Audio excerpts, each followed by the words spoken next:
Bonjour les amis, bonjour tout le monde. Très très content de pouvoir vous retrouver pour un nouveau récap foot.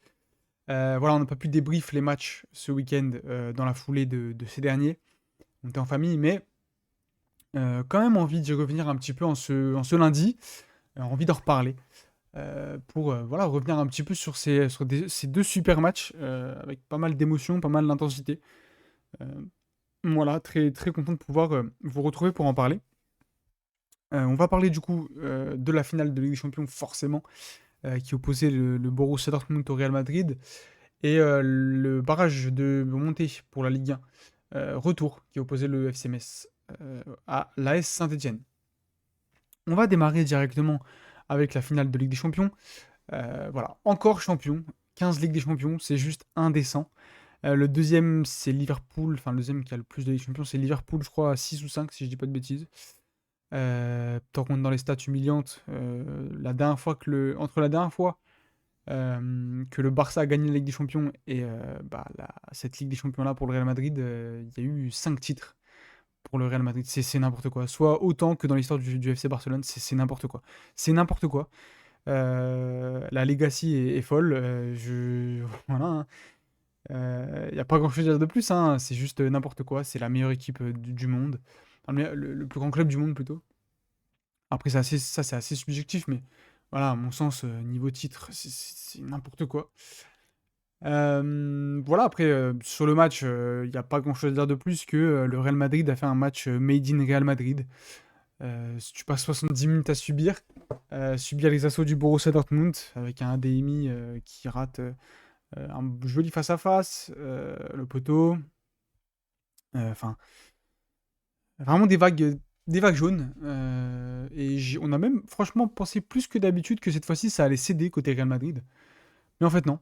Courtois fait un match, c'est n'importe quoi. L'autre, il revient des croisés, si je dis pas de bêtises. Bon, il a rejoué depuis, mais il revient à peine. Il sort un match comme ça. C'est n'importe quoi. Franchement, c'est n'importe quoi. Euh, Kamavinga aussi, et qui, dans la distribution, dans la capacité à être libre, à se rendre libre, à proposer une solution et à distribuer derrière, c'est des trucs qu'on a. Enfin, en fait, on n'a pas l'impression que c'est beaucoup. Mais dans un match de football, un milieu de terrain comme ça, dans un match d'une intensité pareille, à un niveau pareil, à un enjeu pareil, la capacité vraiment à juste se libérer du marquage, trouver les bonnes zones, trouver les bons espaces, et ensuite transmettre de la manière dont il a fait, c'est fou. Franchement, c'est fou. Bon, il y a eu quelques passes en arrière aussi, on va pas non plus, mais franchement, la performance est dingue. Vini, j'en parle même pas. Parce que voilà, même dans les moments où le Real était un peu moins bien, le seul qui créait un peu de danger, c'était Vini. Sa capacité de percussion, enfin voilà, je vais pas vous présenter les joueurs, c'est fou. Un Rodrigo que j'ai trouvé un peu plus éteint pour le coup, avec le timing, hein, vraiment de sa sortie là, il y a une semaine, sur le fait enfin, en gros, en gros, hein, il voudrait être un joueur important quand même au Real Madrid, etc. C'est Le timing est pas ouf, mais bon, c'est comme ça, on lui en veut pas. Puis non, après, Tony Kroos, 34 piges, 35 piges, la performance est juste folle. Luka Modric, quand il rentre, pareil, super intéressant. Et puis voilà, Carlo Ancelotti, son petit sourcil froncé en attendant la 70e. Et puis après, voilà, au bout de 70, 72 minutes, c'est parti, la machine est en marche, et là, il y a absolument rien qui peut l'arrêter. Une tête de Carvaral, le petit fait 1m78. Voilà, il se démarque bien, il décroise bien sa tête. Et après, voilà, le deuxième but aussi, assez impressionnant. Donc ouais, la perf est, bon, comme d'habitude, c'est pas enfin ultra, ouais, c'est pas outrageant quoi. La domination est pas outrageuse, mais c'est, en fait, tu sens venir. Même si là, cette fois-ci, peut-être que le Real Madrid était quand même un petit peu en difficulté, franchement. Il y a des matchs où voilà, tu les sens pas vraiment dedans, mais tu vois, enfin, il n'y a pas forcément non plus de grands dangers. Là, il y a quand même du danger, j'ai l'impression. Mais tu le sens venir après, en fait. Dès que le Real accélère, c'est n'importe quoi. Même Bellingham, dans sa capacité à libérer dans le bon temps, le bon timing, c'est assez intéressant. Donc voilà, Jude Bellingham, après, qui a été nommé meilleur jeune joueur de la LDC, je crois, cette saison. Un jeune joueur, ouais, je crois.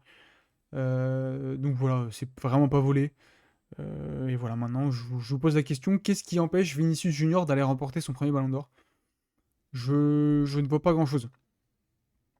Je ne vois pas grand-chose. Encore un but en finale de Ligue des Champions. Le seul qui a été vraiment très dangereux, enfin dangereux en fait de la première à la dernière minute. Franchement, hein, ce qu'il arrive à faire, c'est fou.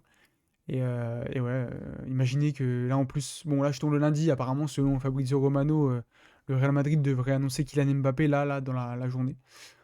Euh, c'est c'est c'est n'importe quoi, c'est n'importe quoi.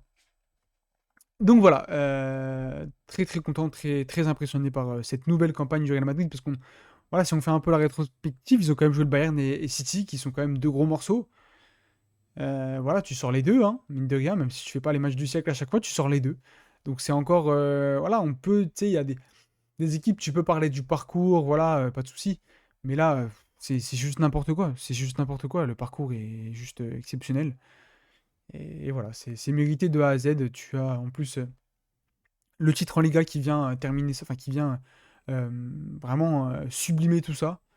C'est la saison parfaite pour le Real Madrid et hâte de voir la saison prochaine.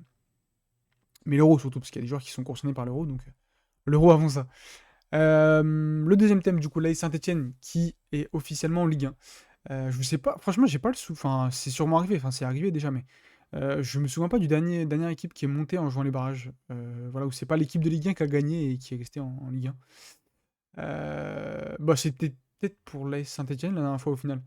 Mais, euh, mais ouais, l'AS Saint-Etienne, du coup, qui s'impose en barrage, qui gagne le barrage aller, qui fait match nul sur le barrage retour, au terme de 120 minutes d'intensité folle, franchement, hein. J'ai franchement bien aimé le match. Euh, Jamais de relâchement, jamais de. Il n'y a pas eu énormément de temps mort, franchement. Maintenant, le football a gagné. Voilà, l'Asto Bologna, merci pour tout. Merci pour les travaux, mais maintenant il s'agirait de prendre sa retraite. Tu peux pas espérer gagner un match, même à 10 contre 11, en foutant que des défenseurs sur le terrain. C'était Vanden Kerkhoff, je crois que c'est un latéral de formation, ou peut-être un ailier de formation, mais qui joue latéral.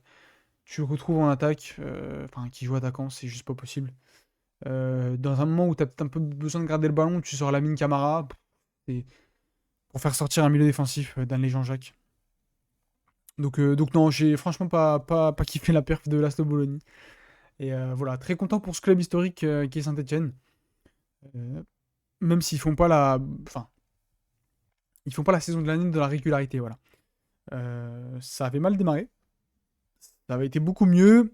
Après, il y a eu une série de 5 matchs sans victoire. Dalloglio est arrivé et c'est reparti. Et voilà, t'as réussi à accrocher les barrages. Il a fallu d'un. Tu joues un match. Je crois qu'ils ont joué un match de barrage avant quand même, hein, mais voilà, un match de barrage. Derrière, tu joues le match contre la Ligue 1 et tu gagnes. Donc voilà, très content pour l'AS Saint-Etienne. Franchement, pas grand-chose à dire de plus. Une équipe qui a jamais lâché, vraiment beaucoup d'abnégation. Et dans le jeu, il y a des idées aussi, hein, même si c'est pas Guardiola. Mais t'as quelques petites idées qui sont intéressantes. Et franchement, non. Mon conduit qui est. Voilà. Je vais pas dire que c'est l'âme de cette équipe, mais vraiment dans l'abnégation, dans le fait de ne jamais lâcher, etc. Il a couru plus de. Couru, l'autre à 95e, il était encore en train de taper sprint pour aller marquer. Franchement, c'est n'importe quoi. Euh, donc ouais, symbole un petit peu de ce côté-là. Donc voilà, très content pour les Verts. On va revoir des derbies Lyon-Saint-Etienne et ça, le divertissement. Très content de ça. Voilà, même des joueurs comme Léo Petro, etc., qui sont pas forcément les plus élégants, les plus beaux à avoir joué, mais voilà, il y a de l'envie, il y a de l'abnégation, ils ont vraiment jamais lâché. Et, et tant mieux. On peut faire une petite parenthèse aussi sur Irving Cardona. Je pense que c'est le transfert de l'année, hein. Il arrive en janvier, l'autre, c'est n'importe quoi. Techniquement, sa capacité à garder le ballon, à le remonter, à se créer lui-même des petits espaces pour pouvoir frapper, pour pouvoir enchaîner, c'est fou. Nathaniel Mboukou, c'est pareil, techniquement, t'as l'impression qu'il est au five. C'est n'importe quoi. Donc, hâte de les voir tous les deux en Ligue 1, franchement. S'il reste à Saint-Etienne. c'est pas fait encore, mais hâte de les voir, franchement. Nathaniel Mboukou, franchement, sur le match d'hier, il m'a pas mal impressionné. En plus, il est rentré quand la défense messine était un petit peu plus fatiguée, donc ça se voit encore plus, je pense. Tu sais, tu as ce côté où tu as la défense fatiguée, toi, tu es frais. C'est un côté c'est un joueur qui est très agile, très technique, donc forcément, ça pète aux yeux, tu vois. Donc voilà. Donc non, très content pour l'AS Saint-Etienne et hâte de les suivre l'année prochaine en Ligue 1. Voilà, on a fait le tour pour ces deux matchs, pour ce week-end. On a récapitulé un petit peu les deux principales pardon, infos de ce week-end foot. Et voilà, on a pu en dire un petit mot. Même si c'est pas à chaud, voilà, c'est aussi bien des fois d'en reparler un petit peu quelques jours après, en même temps, vraiment lucide, même si pour le coup, il n'y a pas vraiment un club, enfin là, peut-être une petite appétence pour le Real Madrid, mais voilà, il n'y a pas un club que je supporte. Les amis, n'hésitez pas dans l'espace commentaire à me donner votre avis sur ces deux matchs, sur la victoire du Real Madrid dans la Ligue des Champions, sur la montée de l'AS Saint-Etienne. Voilà, je vous lirai avec plaisir. Le petit like si ça vous a plu, et l'abonnement pour suivre un petit peu la continuité de tout ça. Je vous remercie en tout cas, et moi je vous dis à très très bientôt. Salut.